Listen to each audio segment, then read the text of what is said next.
खानाए दिल के मकीनों में। काबिले कदर सामईन किराम और मेहमानाने इज़ाम और स्टेज पर रौनके अफरोज उलमाए किराम।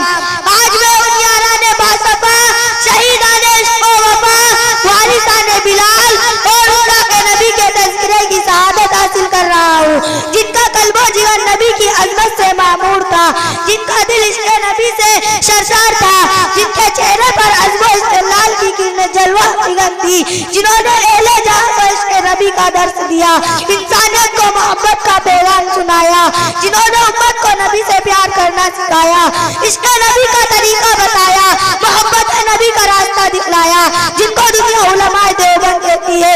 लेकिन मेरे अजीज दोस्तों, मैं हैरानियत के समंदर में गर्क सरगर्दा परेशान हूँ कि इस कलील वक्त में ऐसे अजीम उशान मसीह बसीर मौजू पर किस तरह लब कुशाई कर सकूं, जिसका गैरों ने भी उन्हें अल्फाज में एतराफ किया है। उनके किन किन कोशों को के जबान पर लाओ, उनकी किन किन खूबियों को बयान करो और किन किन खुसूसियात को नजरअंदाज कर दूं, उनके इश्क़ नबी के वाक़यात की सैर कराओ या उनके मुजाहिदाना किरदार की रुदाद सुनाओ। इश्क़ नबी से सरसार मौलाना कासिम नानूती रहमतुल्लाह अलैह के दिल की सबरत की मंजर कशी करूं या रोज़ाए अदा पर मौलाना हुसैन अहमद मंदी रहमतुल्लाह अलैह के दर्स हदीस की झलक दिखाऊं।